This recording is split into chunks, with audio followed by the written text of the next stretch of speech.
జై సచ్చిదానంద. మీ అందరిలోనూ కొలువై ఉన్న పరమాత్మకు నా మనఃపూర్వకంగా శిరస్సు వంచి నమస్కరిస్తున్నా.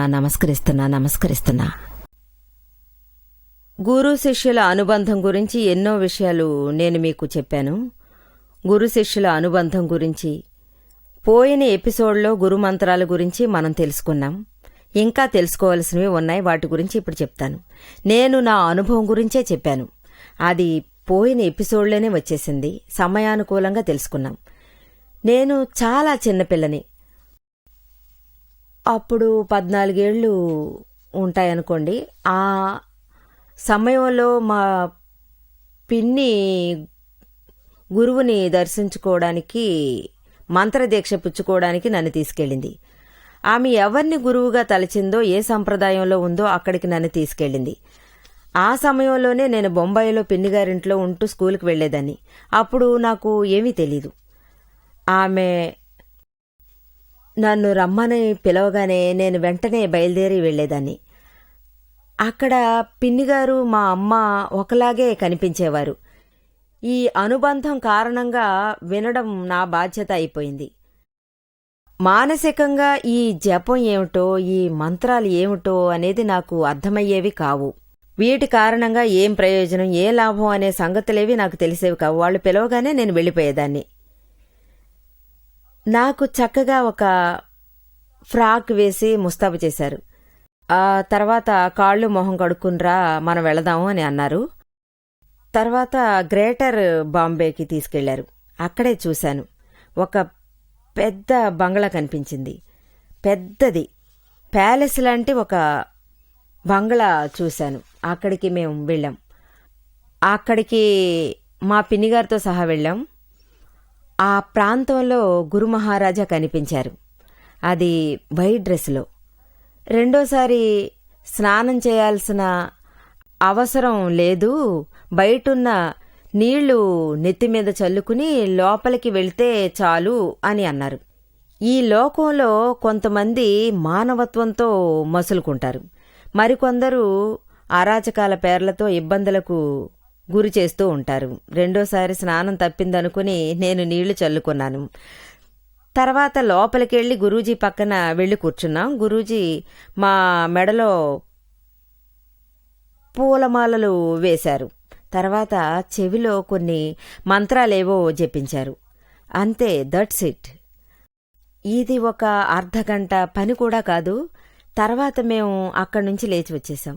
ఆ తర్వాత ఆయన వచ్చి మా గురువుగా మారిపోయారు. మేము ఆయన ప్రియ శిష్యులం అయ్యాం. ఆయన కూడా మా గురు శిష్యుల జన్మ తరించేలా చేశారు. భగవంతుని దయ వల్ల అనుబంధం ఏర్పడిందని ఆయన సలహా ఇచ్చారు. అందరూ అన్నారు, గురువేమీ చెప్పలేదు, కేవలం మంత్రం మాత్రం జపించారు, దట్స్ ఇట్. అప్పుడు నా బుర్రకేమీ అందలేదు. నేను మంత్రాన్ని ఎప్పుడూ ప్రయోగించలేదు. దీనికోసం జపం లాంటివి ఏమీ చేయలేదు, ఏమీ ప్రయోగించలేదు. నాకేమీ అర్థం కాలేదు. ఒక ఇంట్రెస్ట్ అనేది లేకుండా పోయింది. ఇంటికొచ్చాం, మ్యాటర్ ఫినిష్ అయిపోయింది. ఈ రకంగా ఎంతో మంది గురువుల దగ్గర అర్థం చేసుకోకుండా మంత్రాలు నేర్చుకుంటున్నారు చాలా చిన్న వయసులో. చాలా చిన్న వయసులో గురువంటే ఏంటి, శిష్యుడంటే ఏంటి, వీళ్ల మధ్య సంబంధం ఎలా ఉండాలని ఏమీ తెలియని వయసులో ఈ రకంగా చిన్న వయసులోనే గురువు పదవి కోసం, శిష్యుడనే విషయం కోసం స్థాపితం చేయడం వల్ల ఏంటి ప్రయోజనం? ఎప్పుడూ గురువు మీద భక్తి భావన అనేది కలిగిందే లేదు, ఎప్పుడూ మంత్రాలు జపించింది లేదు. ఈ విధంగానే రోజులన్నీ గడిచిపోయాయి, నెలలు సంవత్సరాలయ్యాయి. జీవితంలో ఏ మార్పు చోటు చేసుకోలేదు. ఆ తర్వాత మేము అతన్ని చూడలేదు, అతను మమ్మల్ని చూడలేదు, ఏ ఒక ఉపదేశం ఇవ్వలేదు, ఏమీ చెప్పనూ లేదు. ఆ సమయంలో ఏ ఉపదేశం ఇవ్వలేదు, దట్స్ ఇట్. ఈ రకమైన ఒక గురువు శిష్యులు స్థాపితం వల్ల ఏ ప్రయోజనమూ లేదు. సంప్రదాయాల్లో ఈ రకంగా చాలాసార్లు ఏర్పడి ఉండొచ్చు. ఒకేసారి వస్తారు, గుంపుగా గురు శిష్యులకు దీక్ష ప్రసాదిస్తారు. తర్వాత ఏ శిష్యుడు ఎలా ముందుకు ఎదగాలని ఎవరికీ తెలీదు. మళ్ళీ అతని టచ్లోకి రావడం, వృద్ధికి మార్గాలు వెదకడం, 1-to-1 వచ్చి పరామర్శించడం, ఇవన్నీ మేము అసలు ఎరగం. మేము ఎప్పుడూ ఒకే విషయమే ప్రబోధిస్తాం. అంటే మా కోసం రండి, మళ్ళీ రండి, మళ్ళీ మళ్ళీ రండి, ఏదైనా ప్రాబ్లం వస్తే మళ్ళీ మళ్ళీ మమ్మల్ని కలుసుకోవడానికి రండి. ఇప్పుడు మా బాధ్యత. ఎప్పుడు మీరు వచ్చి మమ్మల్ని సంప్రదిస్తారో అప్పుడే మిమ్మల్ని గమనించడం మా బాధ్యత. మేం ఎవరికీ గురువులం కాదు. గురువు అనే పెద్ద బాధ్యత మాత్రం ఉంటుంది. మేం ఊరికే బాధ్యత స్వీకరించదలుచుకున్నాం. గురు పదవి అంటూ ఏమీ లేదు కదా. చాలామంది మా వద్ద గురువుగా ఉండాలని కోరుకుంటున్నారు. దాదా భగవాన్ దగ్గర అందరూ గురువుగా ఉండమన్నారు. కానీ వారు స్ట్రాంగ్గా నో సార్ అని అనేశారు. అదే విధంగానే నేను చాలా స్ట్రాంగ్గా నో అని అన్నాను. లౌకికంలో ఉన్న శిష్యుడు గురువనే బంధం ఆధ్యాత్మికంలో ప్రాప్తం కోరే విషయంలో అక్కడ జ్ఞాన పురుషులు, జ్ఞానం పొందే అదృష్టవంతులు, వీళ్ళిద్దరి మధ్య ఈ గురు శిష్యులనే బంధం నిలబడ్డం లేదు. ఆత్మీయుల్లో గురు శిష్యుల అనుబంధం ఎక్కడొస్తుంది? మేము నేర్పించే 2-3 గంటల్లో మీరు ఆత్మను అర్థం చేసుకుని అదే ఆత్మలో మీరు 2 గంటల పాటు ఉంటున్నారు. అప్పుడే ఆత్మ ప్రారంభమవుతుంది. ఎవరు ఎవరికి గురువుగా ఉండాలి, ఎవరు ఎవరికి శిష్యులుగా ఉండాలి, అందరూ ఏకమైపోతారు. ఈ సమాన దృష్టి ఖచ్చితంగా ఉండాలి. ఈ సమాన దృష్టి ఉంటేనే మీకు మోక్షానికి తగ్గ అర్హత ఉందని అర్థం. ఇవన్నీ లౌకికంలోనే అందంగా ఉంటాయి, మిగతా వాటిలో ఉండవు. మేము ఎవరికీ గురువులం కాదు, ఎవరిని జపం లాంటివి చేయమని చెప్పడం లేదు. చాలామంది మా దగ్గరకొచ్చి ప్రశ్నలవి అడుగుతున్నారు. మేం ఇదివరకే గురువుని కలిశాం, ఆయన దగ్గర మంత్రదీక్షలవి తీసుకున్నాం. అలాగే ఈ ఒక మంత్రాన్ని చెబితేనే చాలు, జీవితంలో మీరు ఆత్మజ్ఞానాన్ని పొందొచ్చు అంటారు. దానికి మీకు ఆత్మజ్ఞానం దక్కిందా అని ముందే అడుగుతాం. వాళ్లేమో ఇంకా దక్కలేదు అంటారు. మీకు దక్కలేదంటే ఇకపై మీరు వృద్ధులేకొస్తారు. మీకు వచ్చిందంటే తర్వాత మీరు నా దగ్గరికి రావాల్సిన అవసరం లేదు. ఎప్పుడు వచ్చి గురువు మూలంగా వచ్చిందో అతని దగ్గరే ఉండండి. మెజారిటీ వాళ్ళు ఏమంటారో అదే. ఏం మెజారిటీ అంటే 100% ఏమంటారంటే, లేదని వస్తేనే కదా మేము మీకు చెప్పి నేర్పించగలం. ఇక్కడికి వచ్చిన తర్వాత మేము మీకు ఆత్మజ్ఞానం ప్రాప్తం అయ్యే మార్గం అది ఎలాగైనా ఉండొచ్చు. సపోజ్ మీ గురువు దగ్గర కొన్ని విషయాలు తెలుసుకుని మేము ఇక్కడే ఉంటామని చెప్తే ఇది కరెక్ట్ అనుకోవడానికి ఏమీ చేయమని చెప్పలేదు.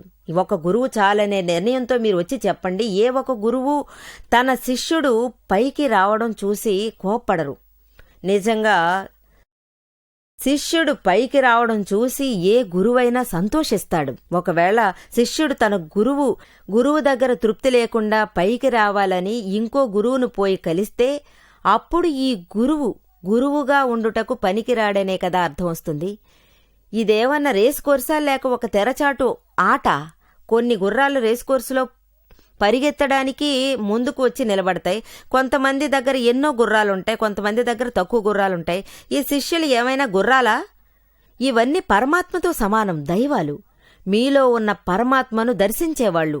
ఏ రకంగా వాళ్లకు ఉన్న నష్టాన్ని పూడ్చగలం మనం వాళ్ళని ఇక్కడ ఉంచుకున్న తర్వాత వేరే వాళ్ల ద్వారా గురువుగారి కృప ఉంటే సంతోషించాల్సిన విషయమే కదా. ఏ విధంగా ప్రైమరీ స్కూల్ టీచర్ చాలా రోజుల తర్వాత ఇంజనీరింగ్ స్టూడెంట్స్ అమెరికా నుంచి వచ్చి గొప్ప ఇంజనీర్లుగా మన ముందుకొచ్చి నిలబడితే అతని శిష్యుడొచ్చి వచ్చేస్తాడు.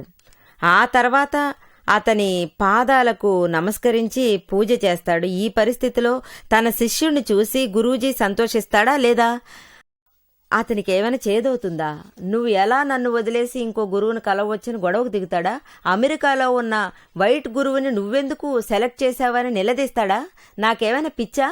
నా దగ్గర లేనిది ఏముంది? నువ్విప్పుడు సర్వం నేర్చుకున్నావు, ఉన్న గురువును వదిలి ఇంకో గురువు దగ్గరికి ఎందుకు వెళ్ళావని అడిగితే అలాంటి ఒక గురువు ఉండగలడా? సంతోషిస్తాడా లేదా కోప్పడతాడా? లేదా తన శిష్యుడు వచ్చాడా అని వెతుకుతాడా? నా శిష్యుడు చదివి గొప్పవాడిగా ఎదిగి పైకొచ్చాడు, ఆ స్థాయిలో అతనికి ఎదుగుదలుంది. ఇదే విధంగా ధర్మంలో ఒక గురువు నుంచి శిష్యుడు పెరిగి పెద్దవాడవ్వడం చూసి గురువు సంతోషిస్తాడు. శిష్యుణ్ణి పెంచడానికి అతని ఆటంకం ఉండకూడదు. నా శిష్యుడు ఒకరి దగ్గర నుంచి ఇంకొకరి దగ్గరికి వెళ్లాడనే భావన మాత్రం గురువు దగ్గర ఉండకూడదు. ఇది గురు శిష్యులు అమర్చుకోవచ్చనే నిర్ణయానికి చోటు లేదు. శిష్యుడొచ్చి మరొకటి దగ్గరికి వెళ్ళిపోయాడని చెప్పకూడదు.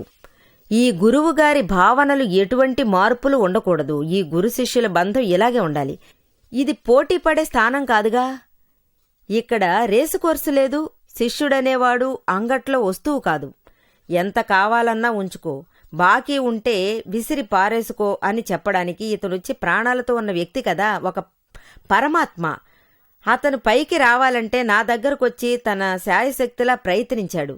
అతన్ని నేను వృద్ధిలోకి తెస్తాను. ఒకవేళ అతనికి ఇక్కడ ఈ ఛార్జ్ లోడ్ అయింది, ఇకపై వేరే చోటికి వెళ్ళిపోవచ్చంటే you are welcome to do.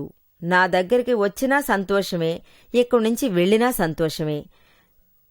తన శిష్యుడికి ఏ రకమైన దృష్టి ఉండాలి అనే విషయం గురించి నేను మీకు చెప్తాను. ఒక సహోదరి నన్ను చూడ్డానికి వచ్చింది. ఆవిడ అనుభవం గురించి చెప్తాను. బ్రహ్మచర్యం పాటించింది. తన గురువు పట్ల మంచి రెస్పెక్ట్ పెంచుకుంది. తను ధర్మానికి ఎంతో రెస్పెక్ట్ ఇచ్చింది. తన ధర్మం కోసం భక్తి శ్రద్ధలతో ఉండేది. ఆవిడ ఫ్రెండ్స్ సర్కిల్ అంతా చాలా మంచివాళ్లు. వారు చార్టెడ్ అకౌంట్స్లో తనను కలవడానికి వచ్చారు. ధర్మంతో పాటు మిగతా అన్ని విషయాలు మాట్లాడారు. అతనికి ఏదో కొంతవరకు అర్థమైంది. ఇంతకుముందు ఈ కర్మ విధుల గురించి అతనికి తెలీదు. జాబ్ టాలెంట్ గురించి, ఇంటెలిజెన్స్ గురించి అతను చెప్పుకొని సంతోషించాడు. అతనికి పెద్దగా ధర్మంలో ఇంట్రెస్ట్ లేదు. ఇదంతా బూటకమని అనేవాడు. ఈ సహోదరి అతనికి వివరించింది. సరే, బావున్నానని చెప్పమన్నారు. వెంటనే ఆ సహోదరి తన గురువును కలవడానికి రమ్మంది. వచ్చి జ్ఞానదీక్ష తీసుకోండని చెప్పింది. గురువుగారి ధర్మం గురించి, సంప్రదాయం గురించి చాలా గొప్పగా చర్చించడం జరిగింది. కానీ వీళ్ల గురువెవరు, ఏ మంత్రం చెప్పాలి, ఏ దీక్ష పాటించాలి అవన్నీ చూసొద్దామని బయలుదేరారు. నేను దూరం నుంచి అతన్ని గమనిస్తూ వచ్చాను అని అన్నాడు. ఏం చెప్పాడు, ఏ మంత్రం ఉపదేశించాడు, ఏ విధంగా తన గురువు పదవి స్వీకరిస్తాడు, వీటన్నిటి గురించి తలుచుకున్నాడు. అనుభవంలో చూసుకోవచ్చని అన్నాడు. అందువల్ల అతను సహోదరితో బయలుదేరడానికి తయారయ్యాడు. ఆ సహోదరి సోదరుణ్ణి పిలవడం అయ్యిందని చెప్పింది. తన గురువును కలవడానికి వచ్చారు. ఈ గురువు స్థానం చూస్తే ఎందరో కూర్చుని శ్రద్ధగా గమనించే విధంగా లేదు అన్నారు. ఆ గురువుగారి బంగ్లాకి వెళ్లారు. అక్కడికి వెళ్లి చూస్తే గురు మహారాజా బయటికి వెళ్లారని, చాలా రోజుల దాకా ఇక్కడికి రారు అని అన్నారు. కాని ఆ సహోదరి మనసులో ఏమిట్రా ఇది, ఎంత కష్టపడి ఇక్కడికి ఇతన్ని తీసుకొచ్చాం, ఇతను వస్తే ఇలా లేకుండా పోయారే అని అనుకుని ఫీల్ అయ్యింది. అక్కడ గురువు లేకపోతే అతనికి ఏ మంత్రం లేదు, దీక్ష అంతకన్నా లేదు. కాని ఈ సంప్రదాయాన్ని వదిలి శిష్యుడిగా మారిపోవాలని చూశాను. కాని ఈరోజు ఆ చెక్కు లేకుండా చేయిజారింది. ట్రై చేద్దామని చూసి లోపలికెళ్ళి ఎవరినో అడిగారు. గురు మహారాజా లేకపోతే వేరే ఎవరైనా దీక్ష ప్రసాదిస్తారా? తన ప్లాన్లో వేరే ఎవరైనా ఇప్పటికిప్పుడు దీక్ష ప్రసాదిస్తారా? గురువుగారి కొడుకున్నాడు. రాబోయే కాలంలో గురుస్థానంలో ఇతనే స్థిరపడిపోతాడు అని వివరంగా చెప్పారు. ఇది వినగానే వాళ్ళు చాలా సంతోషించారు. అంతా శుభమే అన్నారు. వారిని పిలవండి, నా సోదరుడికి మంత్రదీక్ష ప్రసాదించి ఆ తర్వాత వారు 10-15 నిమిషాలు వెయిట్ చేసి లోపలికి వస్తానన్నారు. తన్ను తీసుకురావడానికి పైకి వెళ్లారు. గురువుగారి కొడుకు రావడానికి చాలా లేట్ అయింది. ఉన్న సహనాన్ని కోల్పోయారు. అప్పుడు ఆ సోదరుడు వెనుక నుంచి వచ్చి లోపలికి వెళ్ళాడు. ఏమైంది, ఎందుకింత లేటు? తనొచ్చి ఇక్కడ పరిశోధిస్తే ఏమవుతుంది? అతని తోటి ఆ సోదరుడు ఏమన్నాడంటే, గురుమహారాజా కొడుకును పిలవడానికి వచ్చిన వ్యక్తి లోపలున్నాడు. అక్కడ 7-8 కుర్రాడు ఒకడున్నాడు. అతనికి వివరిస్తూ కూర్చున్నాడు. యువరాజా రారండి, మీరొచ్చి ఈ మంత్రదీక్షను ప్రసాదించాలి. వీరికి మీరే గురువు కాబోతున్నారు. ఆ తర్వాత మీరొచ్చి వారినే శిష్యుడిగా మీరు స్వీకరించబోతున్నారు. మీరు తప్పకుండా చేయాలి. ఆ యువరాజు గోలీలాడుతున్నాడు. అతను అన్నాడు, నేను రాను, ఇప్పుడు నేను గోలీలాడాలి, నేను అస్సలు రాను, నన్ను ఆడుకోనివ్వండి అని అన్నాడు. ఆ మనిషి పాపం వివరించి వివరించి చూశాడు. కాని 7 ఏళ్ల కుర్రాడికి ఏ విషయమైతే అర్థమవుతుంది? గోళీల మీదే అతని శ్రద్ధంతా ఉంది. బాగా వివరించి చూశారు. ఆ తర్వాత ఫోర్స్ చేసి ఆ బిడ్డను తీసుకొచ్చారు. ఆ సహోదరి ఎలాగైనా దాదాజీని కలుసుకుంటే చాలని నిర్ణయానికి వచ్చేసింది. ఎలాగైనా మనం వెయిట్ చేసి తీరాలి. గంగానది నీళ్లతో వంట చేయలేకపోతే వేరే నది నీళ్లు తీసుకురా, వాటర్ వాకర్ నీళ్లు తీసుకురా. వాటర్ వాకర్ నీళ్లతో వండడం కుదరకపోతే బావి నీళ్లతో వండి వార్చుకో. ఆ నీళ్లు కూడా ఆఖరికి అందకపోతే ఇక మురికి నీళ్లతో వంట చేసుకో. మనకు వంట చేయడమే ముఖ్యమైన విషయం. ఈ విధంగా చెప్పి యువరాజాను తీసుకొచ్చింది. ఆ యువరాజా వచ్చి తన సింహాసనంలో కూర్చుని ఉన్నాడు. కూర్చున్న తర్వాత ఏదో అన్నాడు. నీటి గురించి ఏదో అనుకున్నాడు. చెవిలో ఏదో మంత్రం చెప్పాలని చూశాడు. ఆ మంత్రాన్ని ఎలా చెప్పాలని చెవిలో చెప్పి చూశాడు. కానీ ఆ యువరాజా మీద కోపం తెచ్చుకున్నాడు. ఎందుకంటే ఆ గోలి ఎక్కడో దాచాడు కాబోలు ఆడుకోనివ్వకుండా ఏం చేస్తున్నారు. ఆ కారణంగా ఎంతో కోపానికి గురయ్యాడు. కోపంలో ఆ చెవిలో మంత్రానికి బదులు ఇలా చెప్పాడు, నువ్వు శనిగ్రహం, నువ్వు శనిగ్రహం, నువ్వు శనిగ్రహం అని మంత్రాన్ని బోధించాడు. ఆ మనిషేమో చార్టర్డ్ అకౌంటెంట్. పాపం కోటు సూటు అవి ఇవి వేసుకోగానే ఆ సోదరుడు స్తంభించిపోయాడు. ఇది ఏం మంత్రం? ఇదేంటి సడన్ గా? ఇదేమైనా తంత్రమా అని అడిగాడు. ఇది నిజంగానే జరిగిన సంఘటన. దీనికి అర్థాలు వెతకూడదు. ఈ రకంగా శిష్యుల్ని మూర్ఖులు అనడం ఒక సమాచారం మాత్రమే. శిష్యునికి ఇదంతా ఏ రకంగా వెళ్లి చేరుతుంది, చదువు సంస్కారం గురించి ఏమాత్రం దిగులేదు కదా. దీనికోసం ఏ రకంగానూ బాధ్యత వహించడం లేదు. దీని మీద శ్రద్ధ అనేది లేదు. సరే, ఎలాగైనా మేకను తీసుకొచ్చి వదిలేయాలి. మేక వచ్చిందని నరికేసి, ఎప్పుడైతే మనం మనుషులుగా మేకలుగా మీ దగ్గరకు వస్తే ఒక నమ్మకంతో వచ్చారని, మన ధర్మంలో ఆధ్యాత్మికంలో అభివృద్ధి సాధించాలి. మీరు చెప్తే మేము భగవంతుణ్ణి గురువుగా మార్చుకుంటాం. ఆత్మతో పాటు బ్రహ్మతో పాటు ఎల్లప్పుడూ నిలిచుండాలి. చక్కగా అనుబంధం పెంచుకోవాలి. దానికి బదులుగా మీరు మమ్మల్ని మేకలా తలచి అంటే సమర్పించుకోవడానికి సిద్ధంగా ఉన్నారు. ఆ పైన మేమెక్కడికి వెళ్ళాలి? ఇటువంటి చేష్టలు ధర్మాన్ని ఎటువైపు నడిపిస్తాయి? ఎక్కడికి వెళ్తారో చెప్పండి. ఇది సిగ్గుతో తలదించుకోవలసిన విషయం కదా. ఈ రోజుల్లో ఎంతగా చదువుకుని హుషారుగా ఉన్నా సరే, కొత్త తరం వాళ్ళు, న్యూ జనరేషన్ ఇవన్నీ తేలిగ్గా తీసుకోవడం లేదు. రిజల్ట్ కోరుకుంటున్నారు. ఏం చేసినా చదువుకుంటున్నాను, ప్రతి ఏడు చదివి పరీక్ష రాసి రిజల్ట్ వచ్చి ఆ రిజల్ట్కు తగ్గట్టు నేను పై స్టాండర్డ్కి వెళ్తాను. కాలేజీలో ఉద్యోగం చేసే చోట పెర్ఫార్మెన్స్ చూస్తున్నారు కదా. అలాగే ఎగ్జామ్లో ఎలా నైపుణ్యం చూపించాను, దానికి తగ్గట్టుగా రిజల్ట్ వచ్చి ఆ రిజల్ట్కి తగ్గట్టుగా డెవలప్మెంట్ చూపించాలి. అలాగే నా బాస్ నుంచి, యజమాని నుంచి ఒక అభినందన కోరుకుంటున్నాను. అంతటా అన్ని విధాల ఎదుగుదల ఉండాలి, మార్పులు ఉండాలి. మార్పులు లేకుండా ఎలా అభివృద్ధి సాధించగలం? ధర్మంలో ఆధ్యాత్మికంలో ఉండాలి. ఇక్కడ మీరు మార్పులు కోరుతూ ముందుకు సాగిపోతూ ఉండాలి. మార్పులు ఉంటేనే అభివృద్ధి ఉంటుంది. మార్పుకు డెఫినేషన్ ఇదే. మార్పులు ఎక్కడుంటే అక్కడ ధర్మం ఉంటుంది.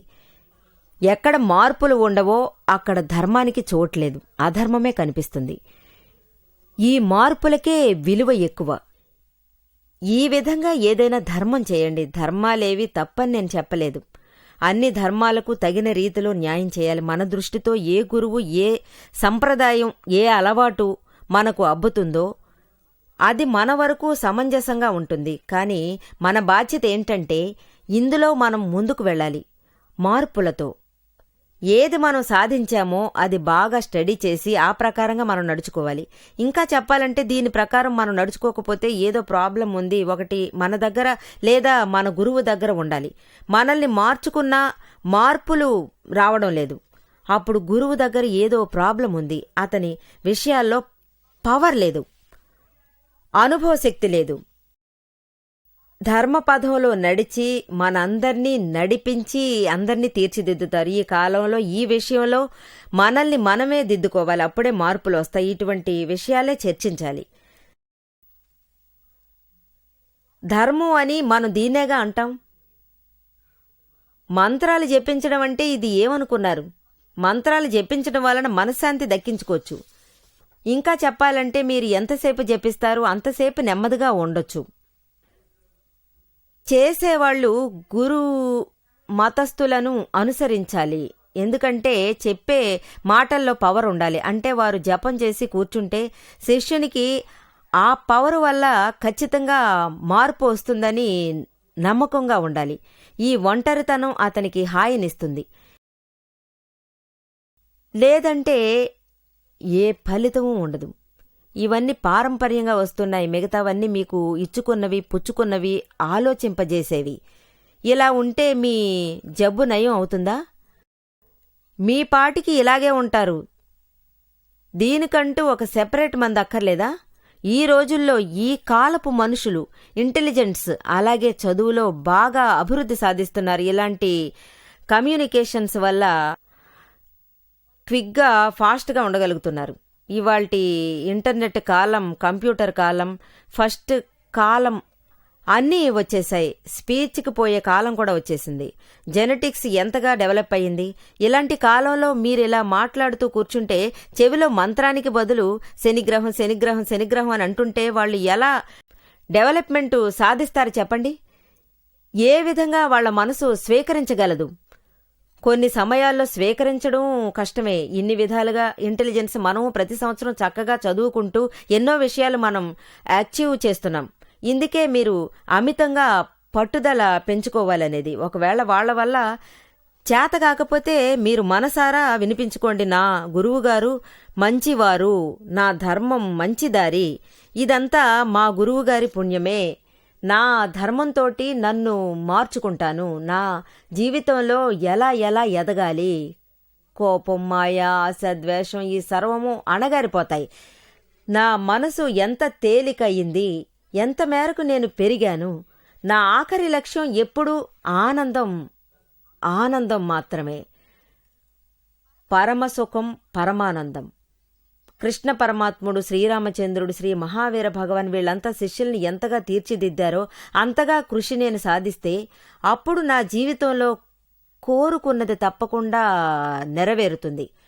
నా ఈ మానవ జన్మకి ఫలితమూ దక్కుతుంది. నా సర్వధర్మ ఆధ్యాత్మిక క్రియా విధానాల నుంచి చేసేవన్నీ చక్కగానే ఉంటాయి. లేదంటే ఇవన్నీ ఫలితం లేకుండా పోతాయి. నా ఈ మానవ జన్మ కూడా ఫలితం లేకుండా పోతుంది. అందువల్ల నాకు ఇది జరగకూడదు, నాకు ఇది అక్కర్లేదు. ఈ శిష్యుడనే అద్భుతమైన మానవ జన్మ అనేది కోటి జన్మలుగా కుదిరి అలసి సొలసిన తర్వాత దక్కిన మనిషి జన్మ. ఈ విధంగా తెలియకుండా అజ్ఞానంతో నేను దీన్ని విసిరిపారేస్తాను, దీన్ని నాశనం చేస్తాను. నా చేష్టలన్నీ ఫలితం దక్కించి వాటిని ఈ జన్మలోనే ప్రాప్తం దక్కేలా చేస్తాను. ఇదే నా లక్ష్య సాధన కావాలి. ఇదే నా జీవన సిద్ధాంతం. ఇది ఫలితం దక్కడానికి, నా ఈ ప్రార్థన నెరవేరడానికి నేను ఖచ్చితంగా ఏనాటికి ముందు పెట్టిన అడుగు వెనక్కి తీసి పెట్టను. ఇదే నా కోరిక. జై సచ్చిదానంద.